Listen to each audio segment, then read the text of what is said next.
as a generation of people, we've reached a place where everything else is in place, only the human being is not in place.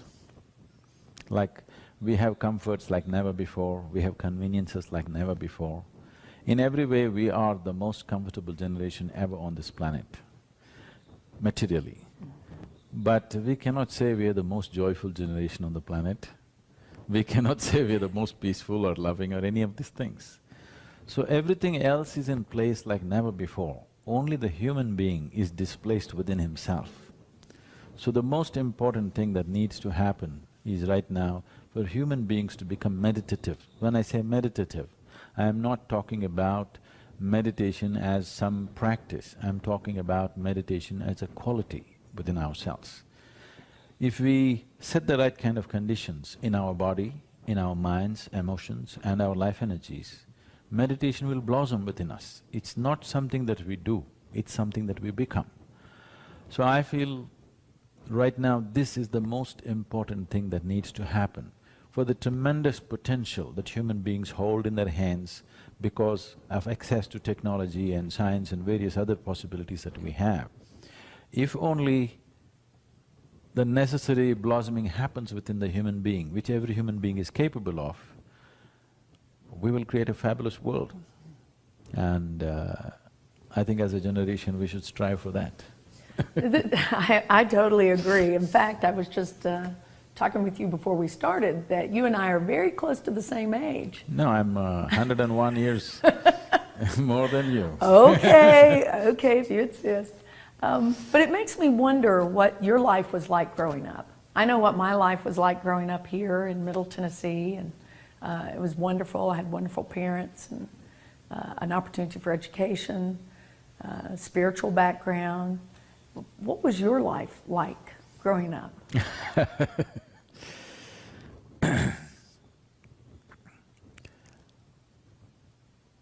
This may be a little unusual for people, but my memory goes back to a time when I was 3-4 months of age.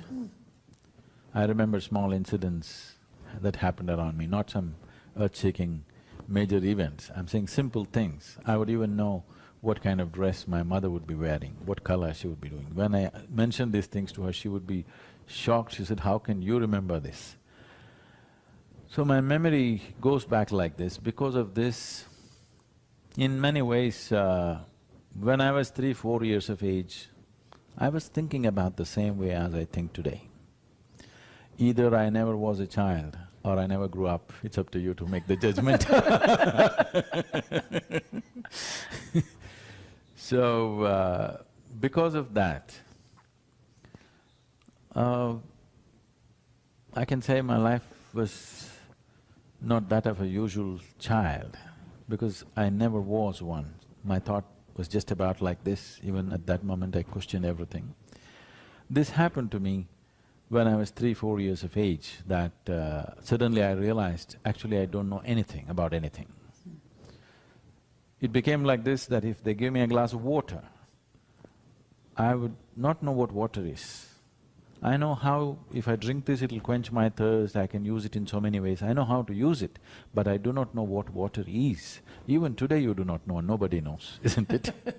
2/3 of the planet is water, 2/3 of your body is water, and if you are looking for life, we look for a drop of water anywhere.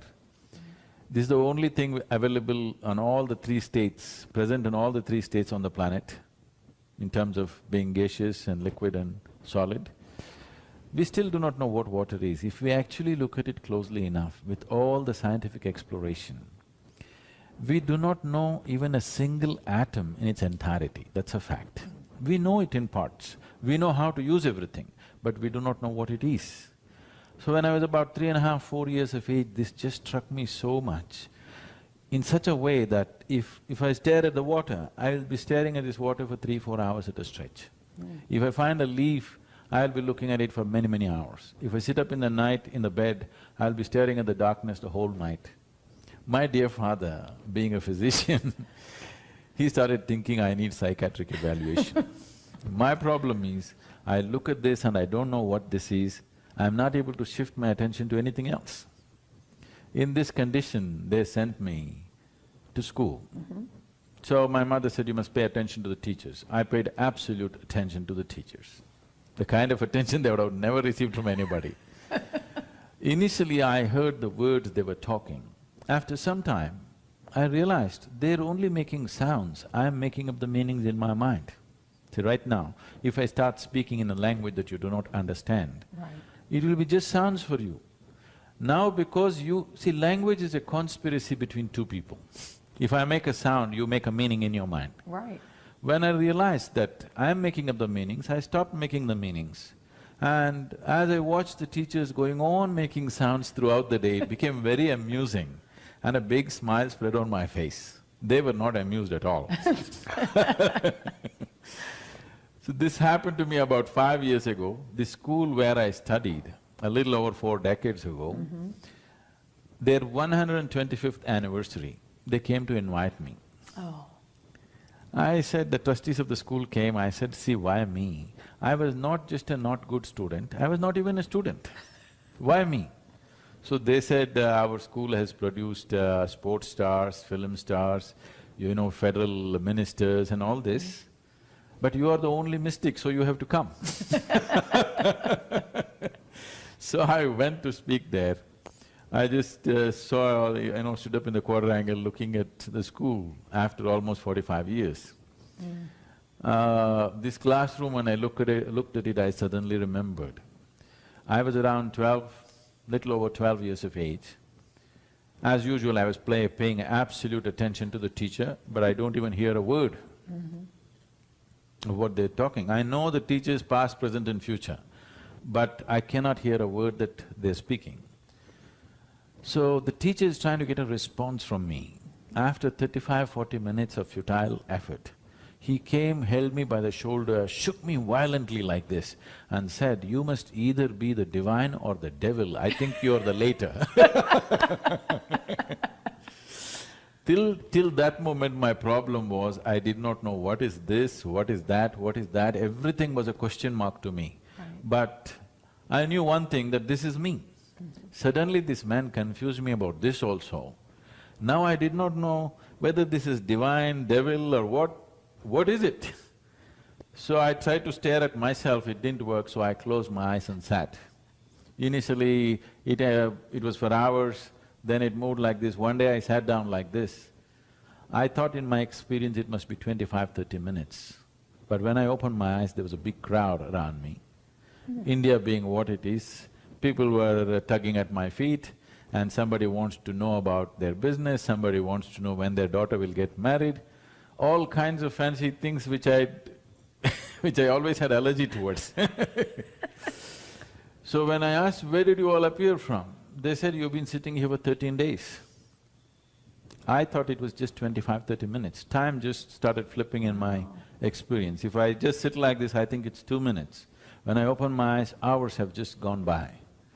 So, the experience of time just got completely mixed up within me. What I thought was a minute would be like this, 25–30 minutes turned out to be 13 days in other people's experience.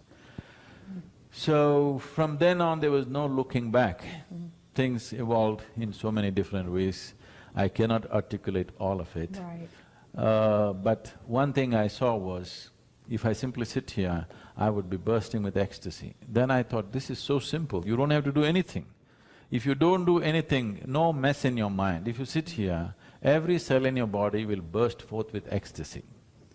So, this is what I've been trying to rub off on other people. I love that, I love that. So, you're a mystic, a yogi, visionary? I'm not a mistake. No? You're described as a mystic. I said I'm not a mistake. A mystic. A mystic. Sorry about that Tennessee accent there. Poet? You write poetry? Yeah, I think I wrote one today morning, I should have read it to you. Oh man, I didn't okay, get it. maybe I can get that later. So, how do you advise other people to embrace that ecstasy, to embrace that mindfulness? My basic advice is don't listen to anybody's advice, because what is most fundamental to life, that which is the source of life, is already embedded in you. Why should you listen to me? Because you're not listening to that which is the basis of your creation, you have to listen to all kinds of people. So my effort is just to provide people methods with which they can… When I say listen, immediately people will start hearing voices, so I would not say listen to it because mind has so many manifestations. Mind is a room with 1,000,000 rooms. You know, mind is a home with 1,000,000 rooms. So, different rooms of the mind, different strata of the mind, you may start thinking is your inner whatever. What is the source of creation is functioning within you. See, if you eat a piece of bread, it transforms itself into human body. There is an intelligence here, there is a competence here which can make a piece of bread into such a sophisticated technology which we call as a human system. So, if only a drop of that intelligence entered your conscious life, you will live magically. So my effort is to give people methods through which they can touch that, through which they can bring that drop of the intelligence of the creation into their daily life where they can live magically instead of living miserably. Right. What are some of those methods? Can you share some of those methods? Describe them, or…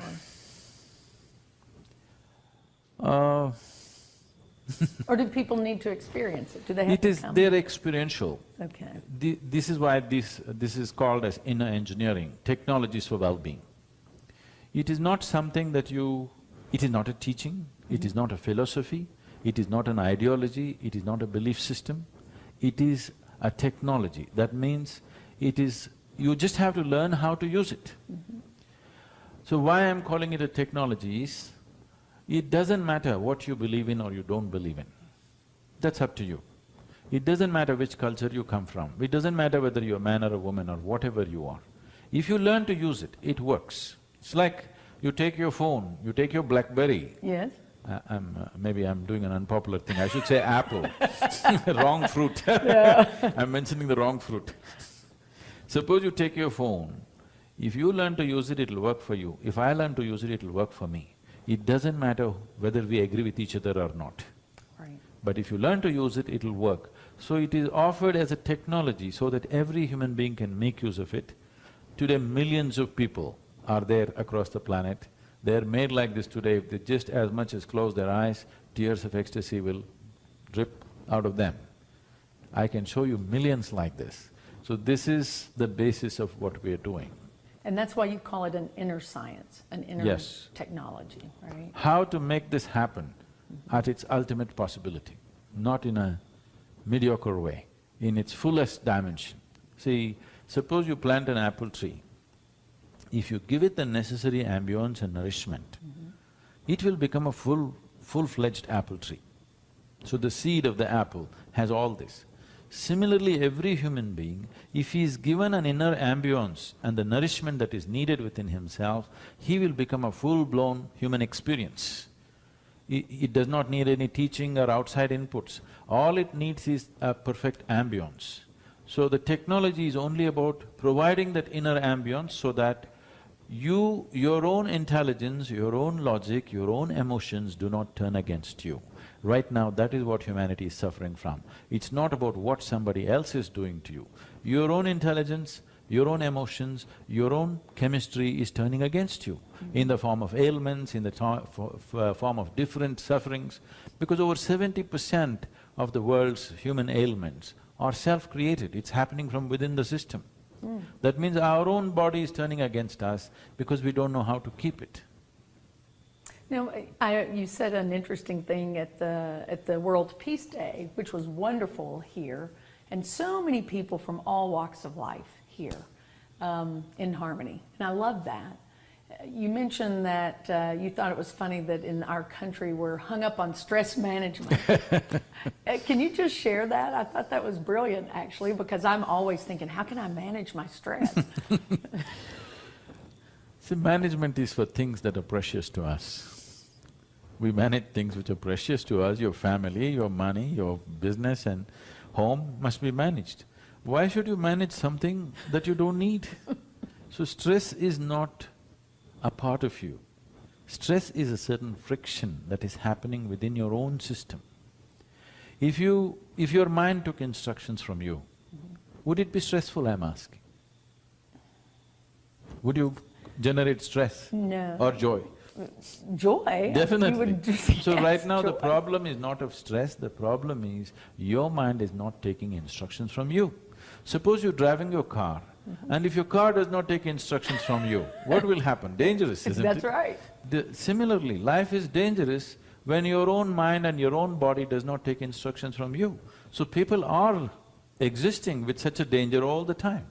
And it makes them very anxious because they know they're not in control of themselves. When you are mindful and you think about… No, I'm not talking about being mindfulness, no. Okay. You're getting Buddhist. Okay, okay. I'm not talking about mindfulness. I'm just saying this body and this mind are two instruments, two faculties for you to make this journey of life. Two important faculties. It's like your car, let's say. This is hardware, this is software. Okay. These two things must take instructions from you. If they're not taking instructions from you, we have to look where the keyboard is, isn't it? Okay. We can do a simple experiment. You will see how subtle this body is means, if you hold your palms facing down and breathe, you will see the maximum expansion contraction will happen in the lower lobe of the lung. If you just turn it around, it'll move to the middle lobe. You can experiment and see. Okay. Uncross your legs. otherwise you won't. Uncross my legs. I'm gonna do what… do I need to put my leg under here, like this? No. No? Just keep it Okay, all comfortable. right, so put it here. Hold it this way, all five fingers together. 5 fingers. With your spine erect, breathe slightly deeper than normal, eyes closed. Eyes closed. Yes. Notice where the maximum expansion and contraction, which part of your lung expands most. Just notice that. Yes, Turn it around and notice this. okay. Okay, that's Do you amazing. distinctly notice this? Yes. So when you do this, Yes. it's in the lower lobe of the lung. When you Right. turn this around, it's in the middle lobe of the lung. So you notice it either in your Yes. diaphragm or in your Or chest. here, right. So, just as much as turning your hand around, the very way you breathe is altering itself. It's not just a breath, the very way your life energies function is altering itself. Now, how many times in a day unconsciously are you doing this? Too many times, too many And times. now you set your energies into turmoil and hoping to be peaceful, life doesn't work like this. No. This is like you don't know what the three pedals in your car are, just kick them around whenever you feel like it, and you know what a jerky driver you will be. Right, Right now that's all it is. It is not that there are human beings here who do not know what is peace, being peaceful or joyful or blissful or loving, they know that. Only thing is it's not sustainable. If it happens in one moment, another… it just falls does- down. Just about… it is threatened just by anything around you, simply because you're driving by accident. right. Without… you've been given a most sophisticated gadget on the planet is this human system, all right? Right. But you're trying to use hammer and anvil technology. You've been given a Yes. supercomputer. If you touch it, it'll change its dimensions. But you're still doing hammer and anvil technology and think it will work. It will work in a minimal way, not in its ultimate Not- way. Right. So Guru, one of the problems I have, and maybe other people have, is what I call monkey mind. I just can't settle. I don't settle. I'm not still. If I close my eyes to be quiet, my mind's going in all these different places. That's not very peaceful. We'll do a simple experiment with you, okay? With just for 5 seconds or 10 seconds, you close your eyes and just make an attempt that you should not think of a monkey for this 10 seconds. Okay. 10 seconds, you should not think of a monkey. You failed many I times. did. I think of a monkey. That's all I'm thinking about is a monkey. So, what you need to understand is, the nature of the mind is such, if you say, I don't want something, only that will happen, okay? Yes. So to this mind, somebody told you, this is something that you should not think about. So that's a full-time job for most people. Whatever was told to them, do not think about it, that's become the full-time job. So, without understanding the fundamental nature of the mind, you're trying to handle it. It's not going to work like that. Okay, all right, I'll get beyond that then. How do you think we can live in harmony together? It seems like there's so much strife in our world and anger. To create strife and conflict, it takes effort. To be in harmony, it doesn't take any effort. If you just sit here, you're in perfect harmony, you know. Right. There's no conflict happening. Conflict takes effort. So why are people getting into conflict? There is a need for human being to be little more than what he or she is right now. If that little more happens, little more. If that little more happens, little more. So if you look at this, you're trying to essentially expand. Initially you think this is about money, this is about wealth, this is about property, this is about something or something. But actually if you look at it, the only longing you have is you want to expand. Your currency may be different depending upon what you're exposed to in your life. Whatever each individual is exposed to, right. Accordingly somebody is looking for money, somebody is looking for knowledge, somebody is looking for love, but basically expansion is what we're looking for. So how much expansion will settle you for good? If you look at this, you need boundless expansion. Yes. That is the nature of the human being, nothing wrong with that. The problem is right now, we are so identified with our physical nature, we think we have to stretch ourselves physically. Physically, if you try to stretch your boundary, you will encroach upon me and I will confront you in some way and there's going to be a conflict. Right. So the problem is, what is an inner longing to expand limitlessly, we are trying to give a physical expression to it. Physical always comes with a defined boundary. Only because there is a defined boundary for this body, you can call it a physical body. If I take away the boundaries of your body, this will not be a physical body, isn't it? Right. Physical comes with a defined boundary, but your longing is to become boundless. And that longing has to find expression in a way which is beyond physicality, because that has not been cultivated in a society. Every human being is in a turmoil and a struggle, as if life is a struggle. So a lot of people are belting out philosophies saying that life itself is a struggle. Life is not a struggle, your mind is a struggle, because you don't know how to keep it. Mind is a miracle. A miracle has been transformed into a misery manufacturing machine right now. Right. Because such a great potential, they've not been taught how to use it. Did you read the user's manual? No, I didn't read it. Then That's the problem, right? That's great. Well, how often do you come to Tennessee? 2-3 times a year I come. Really?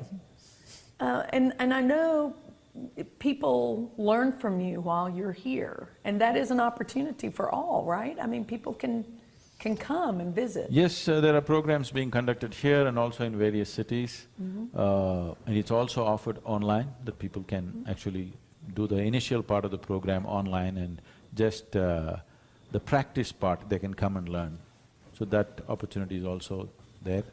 What I see is, if America drinks Coca-Cola, the rest of the world is drinking Coca-Cola. If America wears pants which are torn at the Yes. knee, the whole world is wearing that. If America meditates, the world will meditate, so America must meditate. This is the responsibility for the American people. And the responsibility of our generation. Yes, when right? people are willing to imitate what you do, you must do the right things. It's like raising children in your house. Right. The children are looking at you and imitating what you do, so what you do matters now. So it very much matters. What the American people do today matters for the rest of the world, so do the right thing. Okay. Thank you. Thank you. Well, we are just about out of time, and I wanted you to just leave that one story about planting trees. You shared that at World Peace Day, about you saw a need and you saw a way to handle the need. And we all have that capability, right? One person has the capability to make a difference.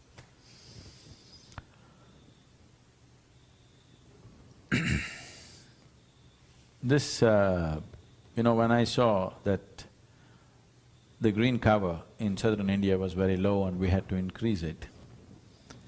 It took 6 to 8 years for me. I took 6 to 8 years planting trees in people's minds because that is the hardest terrain. Once I successfully did that, now in the remaining 5-6 years, we have planted 17 million trees and increased the green cover by 7.2% according to official figures, but the Google Maps say it's around 9 to 10%. Wow. So, this was not done by any great funding or a big organization behind it, no, just ordinary people.